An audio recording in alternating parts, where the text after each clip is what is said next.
दोस्तों SSC GD exam में अगर आप सफलता प्राप्त करना चाहते हैं तो इसके लिए आपको हिंदी में मैक्सिमम स्कोर करना पड़ेगा। और आज का जो क्लास है बहुत ही बेहतरीन क्लास है, समान हिंदी में बेसिक क्लास है। और इस टॉपिक से एग्जाम में 5 क्वेश्चन पूछा जाएगा। आज का जो टॉपिक है वर्णमाला, वर्णमाला टॉपिक के अंतर्गत उच्चारण स्थान, स्वर, व्यंजन, घोष, अघोष, अल्पप्राण, महाप्राण, इन सभी टॉपिक से मिलाकर एग्जाम में 5 क्वेश्चन तक पूछा जाता है। अगर आप इसको अच्छे तरीके से कंप्लीट कर लेते हैं तो एग्जाम में आप 25 में से 5 क्वेश्चन आसानी से बना लीजिएगा। इसके अलावा हिंदी से संबंधित महत्वपूर्ण फैक्ट भी देखेंगे। तो सबसे पहले आप वर्णमाला से पहले हिंदी से संबंधित कुछ बेसिक जानकारी देख लीजिए, आपको जानकारी भी हो जाएगा और साथ में यहाँ से एग्जाम में क्वेश्चन भी पूछा जाता है। तो सबसे पहला पॉइंट है, हिंदी जो है फारसी भाषा का शब्द है। एग्जाम में यहाँ से तत्सम तद्भव से रिलेटेड पूछा जाता है। तो पूछ दिया जाता है कि हिंदी क्या है, तो हिंदी शब्द जो है विदेशज शब्द है क्योंकि फारसी भाषा का शब्द है। दूसरा पॉइंट है लिपि, तो लिपि को लेकर भी और भाषा में डॉट रहता है। तो लिपि जो होता है लिखित वर्ण संकेत होता है। हम आप लोगों को जो हिंदी कंप्लीट करवाएंगे पूरे डिटेल्स में कंप्लीट कराएंगे। और बीएड के साथ साथ आप कोई भी कॉम्पिटिटिव एग्जाम दीजिएगा जहां हिंदी से क्वेश्चन पूछा जाता है तो सभी एग्जाम के लिए आपका पूरा कंप्लीट हो जाएगा। लिपि जो होता है लिखित वर्ण संकेत, एक तरह से आप कह सकते हैं चिन्ह। भाषा या भाव के विचार को अगर आप लिखित रूप में व्यक्त करते हैं तो उसी को लिपि कहा जाता है। जैसे मान लीजिए कोई जापानी भाषा का शब्द है या चीनी भाषा का शब्द है तो आप तो उसको पढ़ नहीं पाइएगा, आपके लिए मान लीजिए इस तरह से कुछ लिखा हुआ है तो आपके लिए एक तरह से यह चिन्ह ही हुआ। तो लिपि जो होता है लिखित वर्ण संकेत, एक तरह से आप कह सकते हैं कि चिन्ह है। अब जापान के लोग को जैसे यहाँ पर क लिखा हुआ है तो क उसको दीजिएगा पढ़ने के लिए तो पढ़ नहीं सकता, उसके लिए एक तरह से यह चिन्ह है। लिपि जो होता है लिखित वर्ण संकेत, ये क्लियर हो गया। भाषा जो होता है श्रव्य में होती है जबकि लिपि दृश्य। भाषा को आप सुन सकते हैं लेकिन लिपि को आप देख सकते हैं। जैसे यहाँ पर क लिखा हुआ है तो क एक तरह से यहाँ पर लिपि के अंतर्गत हो गया, लेकिन अगर इसी को बोलेंगे क तो यह जो हो गया भाषा के अंतर्गत। तो भाषा श्रव्य में होती है जबकि लिपि दृश्य में। तो भाषा क्या है, तो भाव या विचार की अभिव्यक्ति। अगर आपके मन में कोई भी भावना आती है या विचार आता है तो अगर आप उसको प्रकट करना चाहते हैं तो यही भाषा हो गया। जैसे मेरे मन में विचार आया कि हम आप लोगों को स्वागत करें तो हम इस तरह से बोलेंगे हेलो दोस्तों आप सभी का स्वागत है। यहाँ पर हेलो दोस्तों आप सभी का स्वागत है, यही भाषा हो गया। ये भाषा और लिपि क्लियर हो गया। थोड़ा सा हिंदी के बारे में बेसिक जानकारी। इसके बाद बात करते हैं हिंदी भाषा की जो लिपि है देवनागरी लिपि है। और देवनागरी लिपि का जो विकास हुआ है ब्राह्मी लिपि से। भारत की में जितने भी लगभग भाषा है सभी भाषा का विकास ब्राह्मी लिपि से ही हुआ है और देवनागरी लिपि भी ब्राह्मी लिपि से ही मिलकर बना है। तो ये हो गया देवनागरी लिपि का विकास ब्राह्मी लिपि से हुआ है। और देवनागरी लिपि जो लिखा जाता है बाएं से दाएं की ओर, लेफ्ट साइड से शुरू करते हैं। अपने लोग जो लिखते हैं हिंदी में लेफ्ट से शुरू करते हैं, राइट की तरफ लिखते हैं। दूसरा यहाँ पर है यह अक्षरात्मक लिपि है। तो अक्षरात्मक लिपि जो होता है मूलतः दो तरह का होता है। एक होता है अक्षरात्मक लिपि, दूसरा होता है वर्णात्मक लिपि। अक्षरात्मक लिपि में क्या होता है कि एक से अधिक वर्ण होते हैं, लेकिन वर्णात्मक लिपि में एक ही वर्ण होता है। अंग्रेजी का जो है अंग्रेजी रोमन लिपि में है और रोमन जो है वर्णात्मक लिपि है। जैसे अंग्रेजी में आप इस तरह से राम लिखिएगा तो RAM, यहाँ पर R एक अलग है, A अलग है, M अलग है। इंग्लिश अल्फ़ाबेट में टोटल 26 लेटर है, सभी अलग अलग होता है। लेकिन हिंदी में क्या है, जैसे र है यहाँ पर तो र दो वर्ण से मिलकर बना हुआ है, इस तरह से है। र हलंत एक लग जाएगा यहाँ पर और प्लस अ मिलकर बना हुआ है र। देवनागरी लिपि जो है अक्षरात्मक लिपि में है, इसमें दो या दो से अधिक वर्ण होते हैं, यानी एक से अधिक वर्ण से जुड़े होते हैं। लेकिन यहीं पर अंग्रेजी जो है वर्णात्मक लिपि है। वर्णात्मक लिपि में सिर्फ एक ही वर्ण होता है और सभी स्वतंत्र होता है। इंग्लिश में अगर आप ए लिखिएगा तो सिर्फ इस तरह से ए होता है, इसमें कुछ और नहीं जुड़ा हुआ। लेकिन हिंदी में जैसे क है तो क में क हलंत इस तरह से हो गया, प्लस अ जुड़कर दो वर्ण से मिलकर यहाँ पर क इस तरह से बनता है। यहाँ से ये क्लियर हो गया। अब कुछ यहाँ से जो भी पॉइंट है ये एग्जाम में पूछा जाएगा। अभी तक जो भी था ये हिंदी से रिलेटेड बेसिक जानकारी था, आपको पता चल गया कि भाषा क्या होता है, लिपि क्या होता है, अक्षरात्मक लिपि क्या है, वर्णात्मक लिपि क्या है। अब यहाँ से जो पॉइंट है यहाँ से एग्जाम में क्वेश्चन पूछा जाता है। जीके सेक्शन में ये क्वेश्चन पूछा जाएगा, हिंदी में नहीं पूछा जाएगा, जीके सेक्शन में। तो सबसे पहले है कि 14 सितंबर 1949 को संविधान सभा द्वारा हिंदी को राजभाषा के रूप में अपनाया गया। एग्जाम में इस तरह से पूछा जाता है, संविधान सभा द्वारा हिंदी को राजभाषा के रूप में कब अपनाया गया, 14 सितंबर 1949 को। और इसीलिए प्रत्येक वर्ष जो है 14 सितंबर को हिंदी दिवस मनाया जाता है। दूसरा यहाँ पर है विश्व हिंदी दिवस, दोनों में बहुत अंतर है। एग्जाम में दोनों पूछा जाता है, विश्व हिंदी दिवस और हिंदी दिवस। हिंदी दिवस में सिर्फ भारत में, पूरे भारतवर्ष में हिंदी दिवस मनाते हैं, लेकिन विश्व हिंदी दिवस 10 जनवरी को मनाया जाता है। तो इसमें पूरे विश्व भर में हिंदी भाषा के विकास को लेकर और लोगों में फैलाने के लिए हिंदी भाषा का प्रचार हो, सभी जगह प्रचार प्रसार हो, इसके लिए 10 जनवरी को विश्व स्तर पर विश्व हिंदी दिवस मनाया जाता है। तो दोनों अलग अलग है। एग्जाम में इस तरह से पूछा जाएगा, हिंदी दिवस कब मनाया जाता है, तो 14 सितंबर को। विश्व हिंदी दिवस 10 जनवरी को मनाया जाता है। और एग्जाम में बहुत बार यह क्वेश्चन पूछा जाता है। इसके अलावा 3 और पॉइंट आपको याद रख लेना है, यहाँ से करेंट अफेयर्स का क्वेश्चन पूछा जाएगा। पहला तो ये हो गया जीके सेक्शन का कि पहला विश्व हिंदी सम्मेलन 1975 में नागपुर में हुआ था। और यहाँ पर भारत इसलिए लिखा हुआ है कि यह विश्व भर में कहीं भी इसका सम्मेलन किया जाता है हिंदी भाषा के प्रचार प्रसार के लिए। और 11वां विश्व हिंदी सम्मेलन पोर्ट लुई मॉरिशस में इसका आयोजन किया गया था। 12वां विश्व हिंदी सम्मेलन 2021 भारत में मध्य प्रदेश के देवास जिला में इसका आयोजन किया गया था। तो करेंट अफेयर्स में यह क्वेश्चन पूछा जाएगा कि 12वां विश्व हिंदी सम्मेलन 2021 का आयोजन कहाँ किया गया है, तो भारत में। इसको याद रख लीजिएगा। अब यहाँ तक हिंदी से रिलेटेड जितने भी बेसिक पॉइंट थे सभी क्लियर हो गया। अब यहाँ पर शुरू करते हैं वर्णमाला। तो यहाँ से आपको अच्छे से समझ लेना है। अभी जो भी आप पढ़े हैं ये जीके सेक्शन के लिए जरूरी है। अब यहाँ से हिंदी सेक्शन के लिए जरूरी है। हिंदी में वर्णमाला से 2 से 3 क्वेश्चन जरूर पूछा जाएगा। पिछली बार 3 क्वेश्चन पूछा गया था। तो वर्णमाला के इंग्लिश नाम हो अल्फ़ाबेट। और वर्णमाला, वर्ण यानी वर्ण हो गया, वर्ण यानी क ख ग घ, जो भी यहाँ पर वर्ण है, टोटल 52 वर्ण है हिंदी वर्णमाला में। और माला मीन्स होता है समूह, तो वर्णों के समूह को वर्णमाला कहा जाता है। तो सबसे पहले यहाँ पर भाषा से शुरू करते हैं। भाषा के बारे में शुरू में आप लोगों को इसलिए बताएं कि यहाँ पर भाषा देखिएगा कि जरूरी है। भाषा जो कहा जाता है भाव या विचार की अभिव्यक्ति। आपके मन में जो भी विचार आता है अगर आप उसी को प्रकट करना चाहते हैं तो यही भाषा हो गया। और एग्जाम में ऐसे क्वेश्चन पूछा जाता है कि भाषा की सबसे छोटी इकाई क्या है। पिछली बार यही क्वेश्चन पूछा गया था कि भाषा की सबसे छोटी इकाई क्या है। भाषा की सबसे छोटी इकाई ध्वनि या वर्ण है। अब आपको लग रहा होगा कि दोनों अलग अलग क्यों लिखा हुआ है, तो दोनों चीज़ एक ही है लेकिन अलग अलग इसका अर्थ होता है। वर्ण जो होता है लिखित रूप होता है, दृश्य होता है आप इसको देख सकते हैं, लेकिन ध्वनि जो होता है उच्चारित रूप होता है, इसको आप सुन सकते हैं। जैसे यहाँ पर क लिखा हुआ है तो क जो हो गया यहाँ पर वर्ण हो गया, यह लिखित रूप है। और अगर इसी को बोलेंगे क, उच्चारण करेंगे तो यह हो गया ध्वनि। तो भाषा की जो सबसे छोटी इकाई है ध्वनि या वर्ण है। ऑप्शन में ध्वनि दिया हुआ रहेगा या फिर वर्ण दिया हुआ रहेगा, दोनों ऑप्शन में नहीं दिया हुआ रहता है। तो पिछली बार जो क्वेश्चन पूछा गया था तो ऑप्शन में वर्ण दिया हुआ था। अब अगर इस बार पूछा जाएगा तो वर्ण के जगह पर ध्वनि ऑप्शन में दिया जा सकता है। तो अभी आप लोगों को जो भी बेसिक जानकारी दिए तो यहाँ से भाषा लिपि और आपको क्लियर हो गया। और भाषा की सबसे छोटी इकाई ध्वनि या वर्ण है। वर्ण होता है लिखित रूप, यहाँ पर क लिखा हुआ है तो ये वर्ण हो गया। अगर इसी को उच्चारण करेंगे क तो यह हो गया ध्वनि। अब जो यहाँ पर और कुछ पॉइंट है, यहाँ से और क्वेश्चन पूछा जाता है। तो भाषा की जो सार्थक इकाई है वाक्य है। अब ये सार्थक इकाई का क्या अर्थ हुआ, तो वाक्य जो है यहाँ से लेकर यहाँ तक जो भी लिखा हुआ है भाषा की सार्थक इकाई वाक्य। सार्थक का अर्थ ये हुआ कि सिस्टमेटिक होना चाहिए, ऐसा नहीं होना चाहिए भाषा इकाई वाक्य सार्थक है तो आपको सुटेबल नहीं लग रहा है, तो बिल्कुल सुटेबल तरीके से लिखा होना चाहिए। तो ये हो गया वाक्य। तो भाषा की जो सार्थक इकाई है वाक्य है। और एग्जाम में पूछा जाता है कि वाक्य से छोटी इकाई क्या है, तो उपवाक्य है। उपवाक्य से छोटी इकाई पदबंध है। पदबंध से छोटी इकाई पद या शब्द है। पद जो होता है अगर कोई वाक्य है, जैसे यहाँ पर वाक्य है, भाषा की सार्थक इकाई क्या है। अगर आपसे यहाँ पर पूछा जाता है कि इसमें भाषा क्या है, तो भाषा यहाँ पर शब्द नहीं है, वाक्य। भाषा यहाँ पर शब्द नहीं हो करके पद होगा। अगर वाक्य में से पूछा जाएगा यहाँ पर कि ये क्या है, तो अंडरलाइन करके पूछा जाता है तो ये पद हो जाता है। लेकिन अगर यहीं पर सीधा सा भाषा लिखा हुआ रहेगा तो ये शब्द कहलाएगा। 2 अक्षर का यहाँ पर है और ये शब्द हो गया। और अगर इसी वाक्य में प्रयोग कर देंगे तो ये पद हो जाता है। तो ये भी क्लियर हो गया। और इसका स्क्रीनशॉट आप जरूर ले लीजिए, इस यहाँ से क्वेश्चन पूछा जाएगा। वाक्य से छोटी इकाई उपवाक्य है। उपवाक्य से छोटी इकाई पदबंध है। पदबंध से छोटी इकाई पद या शब्द है। पद शब्द में आपको क्लियर हो गया। अगर वाक्य में प्रयोग रहता है, जैसे यहाँ पर अंडरलाइन करके पूछा जाएगा इसमें से भाषा क्या है, तो भाषा पद कहलाएगा। अगर सीधा से यहाँ पर लिख करके आपको दिया जाएगा कि इसमें से भाषा क्या है, तो भाषा यहाँ पर शब्द हो जाएगा। इसके बाद शब्द से छोटी इकाई अक्षर है। अक्षर से छोटी इकाई ध्वनि या वर्ण है। अब एग्जाम में क्या किया जाता है कि ऐसे क्वेश्चन पूछ दिया जाता है कि अक्षर से छोटी इकाई क्या है, तो ध्वनि है या वर्ण है, या भाषा की सबसे छोटी इकाई ध्वनि या वर्ण है।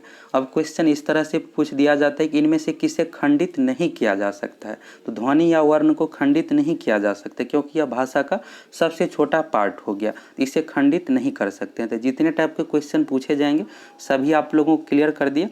अब यहाँ से थोड़ा सा और आप क्लियर हो जाइए। वर्णों के सार्थक रूप को कहा जाता है शब्द। जैसे यहाँ पर एक शब्द है राम, यहाँ पर लिखा हुआ है तो रा का मो राम, यह हो गया एक शब्द। इसमें अक्षर की बात करें तो 2 अक्षर, एक रा अक्षर हो गया, मो एक अक्षर हो गया। 2 अक्षर यहाँ पर है, अक्षर 2 है, शब्द 1 है। अब वर्ण की बात करें तो यहाँ पर टोटल 4 वर्ण है। किस तरह से है, तो देखिए ऐसे हो जाएगा 4 वर्ण। एक र हलंत हो गया यहाँ पर, राम रा जो बनेगा र हलंत प्लस आ मिलकर रा हो गया, और मौ जो है यहाँ पर बनेगा मौ हलंत प्लस अ मिल करके। शुरू में आप लोगों को लिपि के बारे में बताए थे कि अक्षरात्मक लिपि और वर्णात्मक लिपि। तो हिंदी भाषा जो है देवनागरी लिपि से बना है, तो देवनागरी लिपि जो है अक्षरात्मक लिपि है, इसमें एक से अधिक वर्ण होता है। और वही वर्णात्मक लिपि, जैसे अंग्रेजी है वर्णात्मक लिपि, तो अंग्रेजी में ए अलग हो गया, बी अलग हो गया, सी अलग हो गया, इस तरह से होता है। तो इसलिए शुरू में आप लोगों को लिपि के बारे में बताए कि जिससे यहाँ पर और क्लियर हो जाए। तो राम में र हलंत हो गया प्लस आ हो गया, मौ हलंत प्लस अ मिलकर यहाँ पर टोटल वर्ण जो है 4 वर्ण है। यहाँ पर 2 वर्ण हो गया और यहाँ पर 2 वर्ण हो गया। वर्ण की बात करें तो टोटल 4 है। और ध्वनि तो क्लियर हो ही गया कि अगर इसी को हम उच्चारण करेंगे तो ध्वनि है, और अगर इसी को लिखेंगे तो वर्ण है। ये पूरा क्लियर हो गया आप लोगों को। तो वर्णों के सार्थक रूप को शब्द कहते हैं। अगर वर्ण को सार्थक रूप यानी सिस्टेमेटिक मिला देंगे तो शब्द बन जाएगा, शब्द से मिलकर वाक्य का निर्माण होता है। एग्जाम में ऐसे पूछा जाता है कि वर्णों के सार्थक रूप को क्या कहते हैं। वर्ण से मिलकर क्या बनेगा, सार्थक रूप में शब्द बनेगा, शब्द से मिलकर क्या बनेगा, तो वाक्य मिलेगा। और वर्णों के समूह को वर्णमाला कहते हैं। ये हो गया। अब बात करते हैं वर्ण के भेद की। तो वर्ण के 2 भेद है। पहला भेद है स्वर, दूसरा भेद है व्यंजन। अब यहाँ से स्वर और व्यंजन के बारे में देखेंगे। स्वर वर्ण जो होता है स्वतंत्र रूप से बोले जाने वाले वर्ण हैं, और उच्चारण की दृष्टि से स्वर की जो टोटल संख्या है 11 है। कुछ बुक में आपको 10 दिखेगा, कुछ बुक में आपको 13 भी दिखेगा। तो यहाँ पर देख लीजिए कौन कौन है। यहाँ से भी क्वेश्चन पूछा जा सकता है, ऑप्शन में दिया हुआ रहेगा कि इनमें से कौन सा स्वर का समूह है। तो स्वर में जो है अ हो गया, आ हो गया, ई, बड़ा ई, छोटा ऊ, बड़ा ऊ, इसके बाद री हो गया। तो यहाँ पर टोटल 7 हो गया। इसके बाद ए ई में तो ए ऐ ओ औ, यहाँ पर 4 हो गया। और अंग और अ को जो है स्वर के कैटेगरी में नहीं गिना जाता। यह जो है अयोग्य वाह के कैटेगरी में। अंग अ इसको अनुस्वार कहा जाता है और इसको विसर्ग कहा जाता है। तो एग्जाम में पूछा जाता है कि अनुस्वार और विसर्ग क्या है। तो अयोग्य वाह है, इसको स्वर के कैटेगरी में नहीं काउंट किया जाता। अगर आप इसको काउंट कर दीजिएगा तो 11 + 2 मिलकर के 13 हो जाएगा। तो कुछ बुक में 13 भी दिया हुआ रहता है और कुछ बुक में 10 भी दिया हुआ रहता है। अब 10 कैसे होता है, तो यहाँ पर जो रीडी है, रीडी को नहीं काउंट किया जाता है। तो अगर आप इसको नहीं काउंट कीजिएगा तो 6 + 4 कितना हो जाएगा, 10 हो जाएगा। अगर एग्जाम में क्वेश्चन पूछा जाता है कि हिंदी वर्णमाला में टोटल स्वर की संख्या कितनी है, तो 11 आपको ऑप्शन आंसर देना है। एग्जाम में जब भी क्वेश्चन पूछा जाता है तो ऐसे क्वेश्चन का आंसर जो माना जाता है 11 ही माना जाता है, और सबसे सटीक भी है। तो 10-13 में आपको आंसर नहीं देना है। तो ये क्लियर हो गया यहाँ से स्वर। उच्चारण की दृष्टि से स्वर की जो टोटल संख्या 11 है, और हिंदी वर्णमाला में टोटल जो वर्ण है 52 वर्ण है, और व्यंजनों की संख्या 33 है। व्यंजन जो है टोटल 35 नहीं है। एग्जाम में अगर पूछा जाएगा तो 33 में ही आंसर देना है। आगे व्यंजन को भी काउंट करके पूरे बताएंगे। यहाँ पर देख लीजिए उच्चारण के आधार पर स्वर के जो है भेद है, 3 भेद है। उच्चारण यानी यहाँ पर उच्चारण जो करेंगे उसके अकॉर्डिंग हस् स्वर, दीर्घ स्वर और प्लुत स्वर। तो हस् स्वर में जिनके उच्चारण में कम समय यानी 1 मात्रा का समय लगता है, तो यहाँ पर पहला, तीसरा, पाँचवा इस तरह से हो जाता है। अ, ई और छोटा ऊ यह हो गया। इसके बाद दीर्घ स्वर में जो है यहाँ पर अ के जगह पर क्या हो जाएगा, आ हो जाएगा, आय, और बड़ा ई, बड़ा ऊ। जिनके उच्चारण में हस् स्वर से अधिक समय लगे, 2 मात्रा का समय लगता हो। एग्जाम में ऐसे पूछा जाएगा कि 2 मात्रा का समय लगता हो उसे क्या कहा जाता है। तो दीर्घ स्वर कहा जाता है। 1 मात्रा का समय लगता हो तो उसे क्या कहा जाता है, हस् स्वर कहा जाता है। और जिनके उच्चारण में दीर्घ स्वर से अधिक यानी 3 मात्रा का समय लगता हो, और ऐसे भी पूछा जा सकता है कि प्लुत स्वर, इनका प्रयोग पुकारने, चिल्लाने और नाटक के संवादों में किया जाता है। तो जैसे नाटक में दिखेगा तो राम बोलना रहता है, तो इस तरह से बोला जाता है कि राम, इस तरह से लचीला करके बोला जाता है। ये हो गया। अब यहाँ पर संयुक्त स्वर देख लीजिए। ये जो काम आएगा संधि विच्छेद में। संधि विच्छेद में जो है स्वर संधि के अंतर्गत, यही आपको याद अगर अच्छे तरीके से है तो फिर आप संधि विच्छेद को आसानी से बना लीजिएगा। तो संयुक्त स्वर में जो होता है 2 वर्णों के मेल से बना हो, तो यहाँ पर अ + ई मिलकर जो है ए बना है, और अ + ए मिलकर ई बना हुआ है, अ + ऊ मिलकर ओ बना हुआ है, अ + ओ मिलकर औ बना हुआ है। तो इसको भी आपको देख लेना है, और इसका नोट्स आप लोगों को एप्लीकेशन के नोट्स सेक्शन में मिल जाएगा। आपको चले जाना है एप्लीकेशन में, एप्लीकेशन में कंटेंट पर क्लिक करना है। कंटेंट पर क्लिक करने के बाद कंटेंट सेक्शन पर क्लिक कीजिएगा। इसके बाद ऑप्शन आएगा 3 ऑप्शन, एक पहला वीडियो का है, दूसरा पीडीएफ का है, और तीसरा नोट्स का सेक्शन है। तो नोट्स सेक्शन पर क्लिक कीजिएगा तो जो भी यह पीडीएफ है यहाँ पर अभी आपको दिख रहा है तो वहाँ पर मिल जाएगा, और वहाँ से रिविज़न कर लीजिएगा। वीडियो ज़रूर पूरा देख लीजिए, आप पता चल जाएगा, अच्छे से समझ लीजिएगा। इसके बाद रिवीजन के लिए बेस्ट रहेगा नोट्स से आपको देख लेना है। अब चलिए व्यंजन देख लीजिए, स्वर तक पूरा कंप्लीट हो गया है। तो व्यंजन जो है स्वर की सहायता से बोले जाने वाले वर्ण को व्यंजन कहते हैं। यह तो परिभाषा हो गया, एग्जाम में परिभाषा नहीं पूछा जाता है। एग्जाम में जो क्वेश्चन पूछा जाएगा व्यंजन के टाइप से, व्यंजन के जो टाइप है स्पर्श व्यंजन, अंतःस्थ व्यंजन, ऊष्म व्यंजन, ये सबसे क्वेश्चन एग्जाम में पूछा जाता है। तो स्पर्श व्यंजन के अंतर्गत जो है यहाँ पर टोटल जो स्पर्श व्यंजन की जो संख्या है 25 है। इसके अंतर्गत हो गया क वर्ग, च वर्ग, ट वर्ग, त वर्ग, प वर्ग। अब ये क वर्ग च वर्ग क्या है, तो क ख ग घ वहाँ तक जो होता है, अगर आप इसको शॉर्ट में लिखना चाहते हैं, यहाँ पर अगर आप चाहते हैं कि पांचों अक्षर ना लिखे तो सीधा सा इस तरह से लिख दीजिएगा क वर्ग। तो वर्ग मीन्स होता है समूह, तो क का पूरा समूह यहाँ पर हो गया। च वर्ग में च छ ज झ यहाँ तक अगर आप नहीं लिखना चाहते तो सीधा सा च वर्ग लिख दीजिएगा तो हो गया। तो जितने भी यहाँ पर है क वर्ग, च वर्ग, ट वर्ग, त वर्ग, प वर्ग, सभी की जो टोटल संख्या 5 है। तो इस तरह से 5, 10, 15, 20 और 25, तो टोटल यहाँ पर जो संख्या हो गया 25 हो गया। तो ये आपको क्लियर हो गया। अब यहाँ पर बात करते हैं इसके बाद अंतःस्थ व्यंजन की। तो क ख ग घ से लेकर प फ ब भ म तक हो गया। अब बाकी जो बचता है यर लव, तो यर लव में भी अलग अलग यहाँ पर पार्ट है। एग्जाम में जो क्वेश्चन पूछा जाता है इन्हीं दोनों से ज़्यादातर क्वेश्चन पूछा जाता है और बहुत ज़्यादा गलत होने का यही चांस रहता है। तो इसके बाद यर लव में जो है शुरू का जो 4 अक्षर है अंतःस्थ व्यंजन के अंतर्गत है। यर लव तक हो गया अंतःस्थ। इसके बाद जितने स है और ह मिलाकर ऊष्म व्यंजन हो गया। तालव्य स, मूर्धन्य स, दंत स और ह ऊष्म व्यंजन का उदाहरण है। इसके बाद है संयुक्त व्यंजन। तो एग्जाम में ज़्यादातर जो क्वेश्चन पूछा जाता है, अगर टफ लेवल का क्वेश्चन पूछना रहेगा तो यहीं से क्वेश्चन पूछा जाएगा।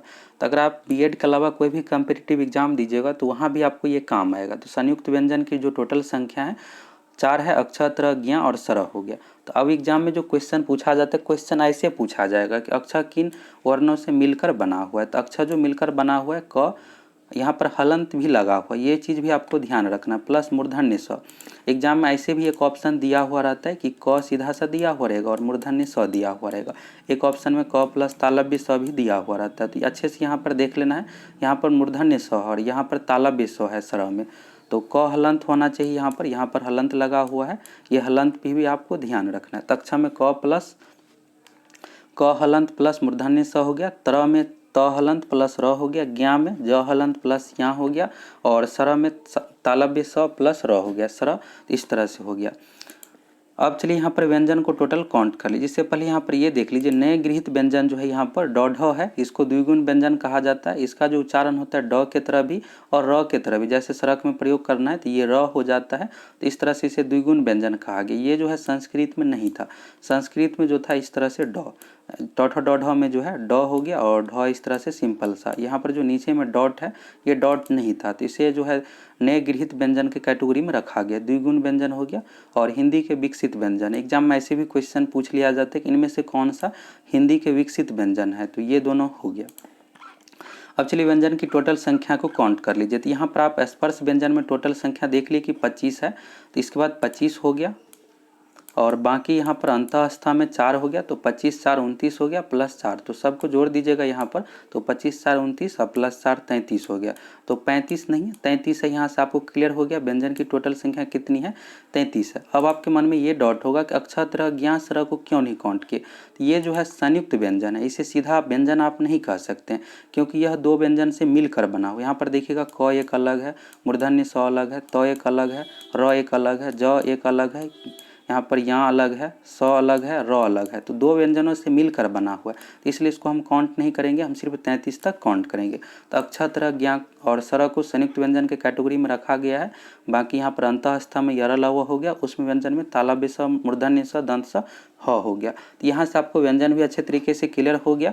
और एग्जाम में यहाँ से ज़्यादातर क्वेश्चन पूछा जाता है अंतःस्थ कौन सा है, उसमें कौन सा है, और संयुक्त व्यंजन तो आपको याद ही हो जाएगा अक्षर, त्र, ज्ञ और सर। ये उच्चारण करने पे ही यहाँ से पता चल जाता है कि दो से मिलकर ये बना हुआ है। नए गृहीत व्यंजन में यहाँ पर ड ढ हो गया। इसके बाद यहाँ पर एक अयोग्य वा है, यह भी एग्जाम में पूछा जाता है अनुस्वार और विसर्ग क्या है। तो अनुस्वार और विसर्ग जो है स्वर के कैटेगरी में नहीं है, इसे अयोग्य वाह रखा गया है। अनुस्वार ये हो गया और विसर्ग ये हो गया। और हिंदी वर्णमाला में जो टोटल वर्ण है 52 वर्ण है, कहीं पर 50 54 भी दिया हुआ रहता है, तो ऑथेंटिक जो है 52 है। एग्जाम में अगर क्वेश्चन पूछा जाएगा कि हिंदी वर्णमाला में टोटल कितने वर्ण है, तो 52 वर्ण है।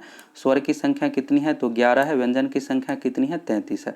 काउंट करके भी आप लोगों को दिखा दिए हैं कि कैसे 33 है और 11 है, 52 है। ये पूरा क्लियर हो गया। अब चलिए बात करते हैं उच्चारण स्थान की। तो अगला जो टॉपिक है उच्चारण स्थान, यहाँ से भी क्वेश्चन पूछा जा सकता है। तो क से यहाँ पर कंठ होता है और क वर्ग के समूह के जितने भी है क ख ग घ या क ख ग घ वा, ये सभी का उच्चारण जो है कंठ से है। इसके बाद तालु हो गया तो च छ ज झ यहाँ जो है तालु से उच्चारण है। इसके बाद मूर्धा तो ट ठ ड ढ न का जो उच्चारण है मूर्धा से है। अब एग्जाम में क्या किया जाता है कि ऐसे पूछ लिया जाएगा आपसे क्वेश्चन, इनमें से कौन सा तालव्य ध्वनि है, ध्वनि यानी उच्चारण। तो इसमें से तालब यहाँ पर देखिएगा तालु है और तालव्य लिखा हुआ है। तो च छ ज झ या में से जो भी ऑप्शन रहेगा उस अकॉर्डिंग आपको आंसर देना है। तो ये भी क्लियर कर लीजिए। और मूर्धा के जगह पर ऐसे पूछ दिया जाएगा कि इनमें से कौन सा मूर्धन्य ध्वनि है, यानी कि इसका मूर्धा से उच्चारण है। तो ट ठ ड ढ न। इसके बाद दंतीय ध्वनि हो गया त थ द ध न और ओष्ठीय ओष्ठ या होंठ प फ ब भ म। अब यहाँ पर देख लीजिए सभी स्वर और व्यंजन सभी मिलाकर। तो कंठीय के अंतर्गत है अ आ क वर्ग हौर विसर्ग, इसको आपको याद ही कर लेना है कि अ आ क वर्ग हौर विसर्ग, बाकी एग्जाम के लिए भी जरूरी है। कंठ से उच्चारण है तालव तालव्य यानी तालु से, हर्षि दीर्घ चवर्ग य और तालव्य स। इसके बाद है ऋ त्वर्ग र और मूर्धन्त स, इसका उच्चारण जो है मूर्धा से है। और दंत लिरि त्वर्ग ल और दंत स, दंत से हो गया। ओष्ठ से उच्चारण है हर्ष दुर्गु पवर्ग कंठ तालव्य, कंठ तालव्य यानी दो से मिलाकर, कंठ तालव्य यानी कंठ हुआ और तालु हुआ। तो कंठ तालु से उच्चारण है ए ई का। कंठ ओष्ठ तो कंठ और ओष्ठ से मिलाकर ओ उ का उच्चारण है। और दंत ओष्ठ से व का उच्चारण है। और अनुनासिक, एग्जाम में ये भी पूछ लिया जाता है कि अनुनासिक इनमें से कौन सा है। तो जितने भी जैसे कवर्ग है चवर्ग है, तो लास्ट वाले जो 5वें नंबर का जो अक्षर है ये अनुनासिक के अंतर्गत है। जैसे कवर्ग का है वहाँ हो गया, यहाँ पर यहाँ हो गया, न हो गया, न हो गया, म। तो ये सब का उच्चारण जो है नासिका यानी कह सकते हैं आप नाक से है, अनुनासिक के अंतर्गत यह हो गया। अब चलिए यहाँ पर उच्चारण स्थान भी क्लियर हो गया। अब घोष अघोष को देख लीजिए।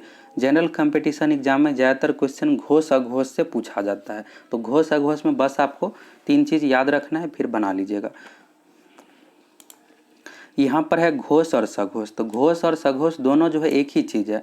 आपको हिंदी में एक चीज़ ये समझना है कि अगर किसी भी यहाँ पर शब्द है अगर उसमें अ लगा हुआ है तो अ का मतलब होता है नहीं। जैसे यहाँ पर घोष है और अघोष है, तो घोष इसमें अ लगने पर ये हो गया कि यह घोष नहीं है, ये चीज़ आपको समझ लेना। और स लगा हुआ रहेगा किसी शब्द में, ये चीज़ समझना आपको कि वही सेम चीज़ ही है। तो घोष और सघोष दोनों जो है एक ही चीज़ है, दोनों यहाँ पर अलग अलग नहीं है। एग्जाम में क्या किया जाता है कि कई बार घोष के जगह पर ऐसे पूछ दिया जाएगा कि निम्न में से कौन सा अक्षर सघोष का उदाहरण है, निम्न में से कौन सा अक्षर घोष का उदाहरण है। दोनों एक ही चीज़ है, घोष या सघोष, और ऑप्शन में अलग अलग करके पूछा जाता है। तो इसलिए यहाँ पर लिख दिए कि एग्जाम में आपको कन्फ्यूज नहीं होना है।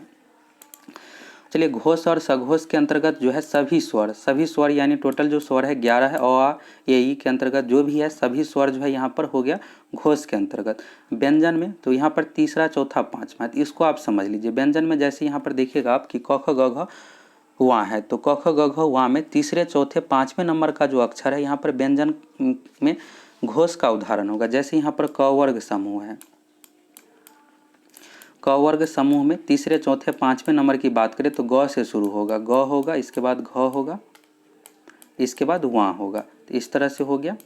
तो ये तीनों जो है यहाँ पर घोष के अंतर्गत हो गए। इसी तरह से आप च छ ज झ में देखिएगा तो च छ ज से शुरू होगा, ज झ और या। इसी तरह से आप ट ठ ड ढ न में देखिएगा तो ड ढ न, यह घोष के अंतर्गत हो गया। ये तो हो गया, प तक आपको क्लियर हो गया। प फ ब भ म में क्या होगा कि ब से शुरू होगा, ब भ म, घोष के अंतर्गत या सघोष के अंतर्गत हो गया। यहाँ तक क्लियर हो गया। अब य र ल व में से कौन कौन सा होगा, तो य र ल व, ये 4 हो गया। शुरू का 4 जो है घोष के अंतर्गत है, और ह भी जो है घोष के अंतर्गत ही है, सघोष का उदाहरण ही है। एग्जाम में बहुत बार ह पूछा जाता है, इसलिए यहाँ पर हाईलाइट करके लिखे हैं जिससे आपको इस पर ध्यान रखना है। तो घोष के अंतर्गत हो गया सभी स्वर, और व्यंजन में तीसरे चौथे पांचवें नंबर का अक्षर हो गया घोष का। बाकी य र ल व 4 यहाँ पर सीरियल से हो गया, और ह भी घोष के अंतर्गत ही है या सघोष के अंतर्गत है। अब यहाँ पर अघोष के बारे में देख लीजिए। तो स्वर पहले से जो है घोष के कैटेगरी में है, तो स्वर में यहाँ पर कुछ बचा ही नहीं, अब व्यंजन में बचा हुआ। तो व्यंजन में पहला और दूसरा अक्षर हो गया घोष का उदाहरण। जैसे कवर्ग की बात करें तो क और ख हो गया। इसी तरह से च छ ज झ में तो च हो गया, इसके बाद छ हो गया। तो अब एग्जाम में आपसे पूछ दिया जाएगा कि छ क्या है, इसमें से घोष है या अघोष है। तो छ यहाँ पर क्या हो गया, अघोष का उदाहरण हो गया। बाकी यहाँ पर यर लवा में क्या क्या बचा है, तो तालव्य स, मूर्धन्य स और दंत स, तीनों स जो है यहाँ पर अघोष का उदाहरण है। ह इसमें से नहीं है, ह जो है सघोष का उदाहरण है। तो इन दोनों को आपको अच्छे से क्लियर कर लेना है, यहाँ से एग्जाम में क्वेश्चन पूछा जाएगा घोष और अघोष से। ये क्लियर हो गया। पिछली बार जो है अल्प प्राण से क्वेश्चन पूछ दिया गया था, इस बार जो है घोष अघोष से पूछा जा सकता है क्वेश्चन। अल्प प्राण से क्वेश्चन पिछली बार पूछा गया था। तो अल्प प्राण में क्या है कि सभी स्वर, जिस तरह से घोष में था कि सभी स्वर घोष का उदाहरण है, उसी तरह से यहाँ पर अल्प प्राण में है कि सभी स्वर जो है अल्प प्राण का उदाहरण है। इसके बाद व्यंजन में, तो व्यंजन में पहले तीसरे पाँचवें नंबर का अल्प प्राण का उदाहरण है, पहले तीसरे पाँचवें अक्षर। जैसे क हो गया, क वर्ग की बात करें तो क हो गया, इसके बाद ग हो गया, इसके बाद वाह हो गया, पहले तीसरा पाँचवा ये क्लियर हो गया। इसके बाद यर लवा में तो शुरू का 4 यहाँ पर यर लवा अल्प प्राण का उदाहरण हो गया। इसके बाद महाप्राण में देख लीजिए, तो महाप्राण में जो है व्यंजन का दूसरा और चौथे नंबर का अक्षर जो है यहाँ पर महाप्राण का उदाहरण है। दूसरे चौथे यानी क ख ग घ में देखिएगा तो ख हो गया और घ महाप्राण का उदाहरण हो गया। बाकी यहाँ पर यर लवा के बाद तालव्य स, मूर्धन्य स, दंत स, ह, चारों जो है यहाँ पर महाप्राण का उदाहरण है। और घोष और सघोष में अगर आप देखिएगा यहाँ पर तो ह जो है घोष के कैटेगरी में है, लेकिन यहाँ पर जो है ह जो है महाप्राण के कैटेगरी में है। तो ये चीज़ भी आपको अच्छे से क्लियर कर लेना है। तो चलिए हिंदी में जितने भी इंपॉर्टेंट फैक्ट था सभी यहाँ पर क्लियर हो गया। अब कुछ महत्वपूर्ण तथ्य देख लीजिए, यहाँ से क्वेश्चन पूछा जाता है। अगर टफ लेवल का क्वेश्चन पूछा जाता है तो यहीं से पूछा जाता है।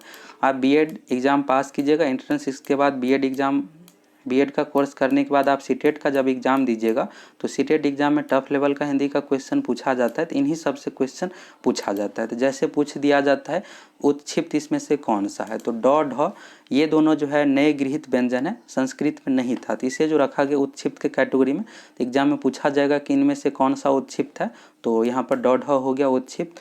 र जो है लुंठित है, यह सभी उच्चारण के कैटेगरी के अकॉर्डिंग रखा गया है। तो र लुंठित हो गया। ल जो है पार्श्विक है, इसको आपको याद रख लेना है। इसके बाद है वत्सर्य, तो वत्सर्य यहाँ पर जो है दंत मूल का ही नाम है, दूसरा नाम होता है वत्सर्य या मसूढ़ा। तो र ल और स ये सब का उच्चारण जो है यहाँ पर तीनों का उच्चारण मसूढ़ा से है। इसके बाद अर्ध स्वर के अंतर्गत है य और व, ये हो गया। तो यहाँ तक जितने वर्णमाला के अंतर्गत जितने भी फैक्ट है सभी यहाँ पर पूरा क्लियर हो गया है। अब एग्जाम में जो भी क्वेश्चन पूछा जाएगा आप आसानी से बना लीजिएगा, चाहे स्वर हो, व्यंजन हो, अल्पप्राण, महाप्राण, घोष, अघोष से रिलेटेड जितने भी क्वेश्चन पूछे जाएंगे आप सभी आसानी से बना लीजिएगा। तो इसका नोट्स आप लोगों को मिल जाएगा और वहाँ से आपको एक बार रिविजन कर लेना। अब चलिए कुछ क्वेश्चन देख लीजिए, बिहार बीएड एग्जाम में पूछा हुआ क्वेश्चन है।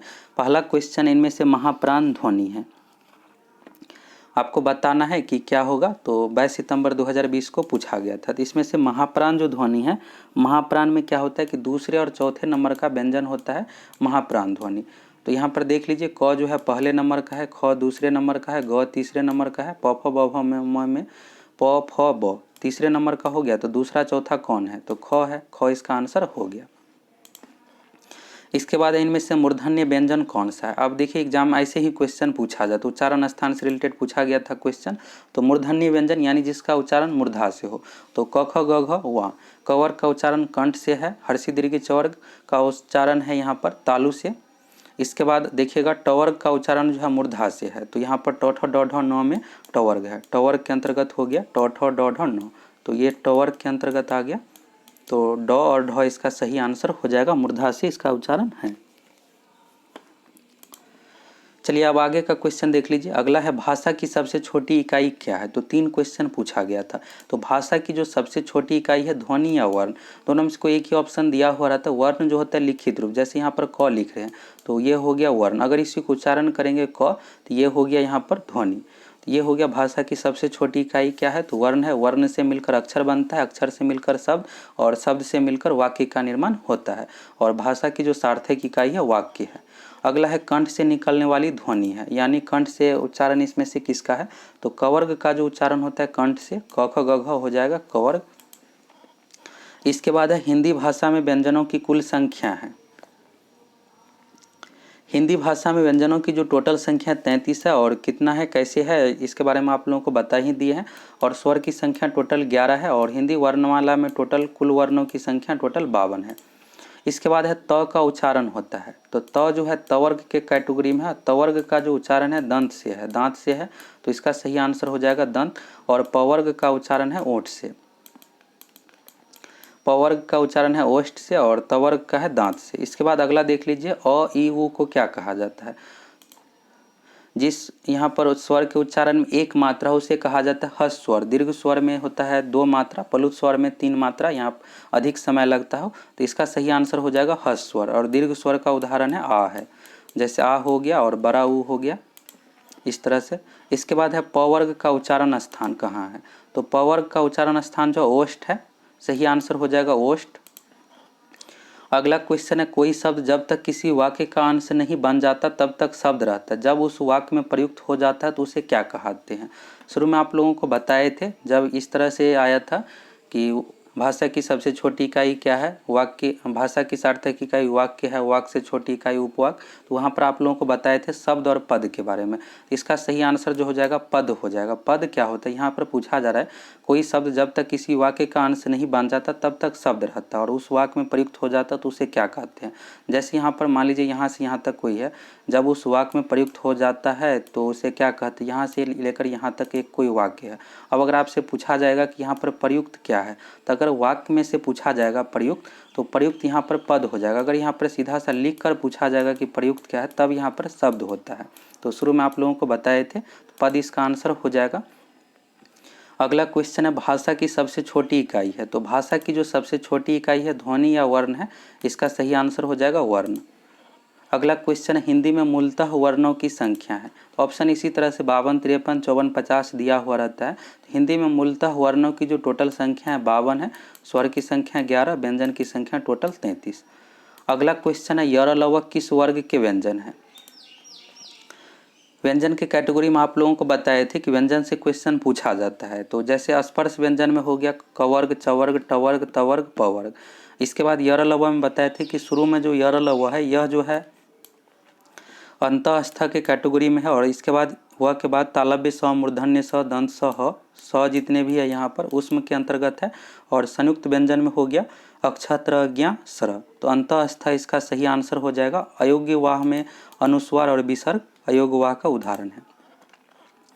अगला क्वेश्चन है, हिंदी वर्णमाला में स्वरों की कुल संख्या कितनी है।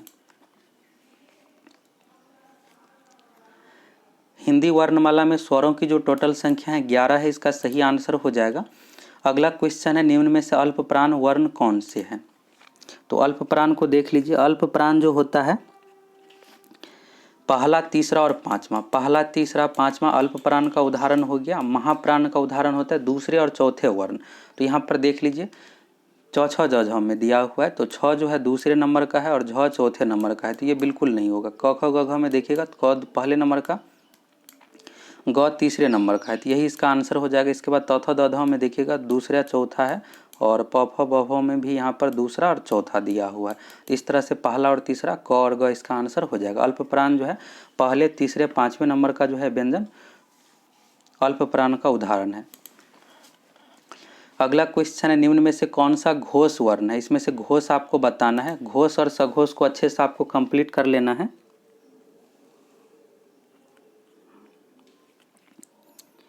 इसमें से पूछा जा रहा है घोष वर्ण, तो घोष वर्ण जो होता है तीसरे, चौथे और पांचवें नंबर का व्यंजन जो होता है घोष का उदाहरण, और अघोष होता है पहला और दूसरा। तो देख लीजिए यहाँ पर ख जो है दूसरे नंबर का है, च पहले नंबर का है, म पांचवें नंबर का है, ठ दूसरे नंबर का है।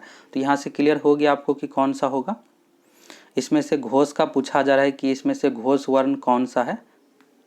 इसका सही आंसर हो जाएगा सी ऑप्शन, म हो जाएगा, क्योंकि तीसरे, पांचवें, तीसरे, चौथे, पांचवें होना चाहिए। तो बाकी जो भी दिया हुआ है तीनों ऑप्शन में पहला दूसरा ही दिया हुआ है, तो म इसका आंसर हो जाएगा क्योंकि पांचवें नंबर में है। अगला क्वेश्चन है, प्रयत्न के आधार पर ल किस प्रकार की ध्वनि है। प्रयत्न के आधार पर ल जो है पार्श्विक का उदाहरण है। उत्क्षिप्त के अंतर्गत ड, ढ है, यह भी एग्जाम में पूछा जाता है कि ड, ढ किस प्रकार की ध्वनि है, तो उत्क्षिप्त का उदाहरण है। और बाकी र जो है लुंठित का उदाहरण, यह भी पूछा जाता है कि इनमें से कौन सा लुंठित है, तो र जो है लुंठित का उदाहरण है।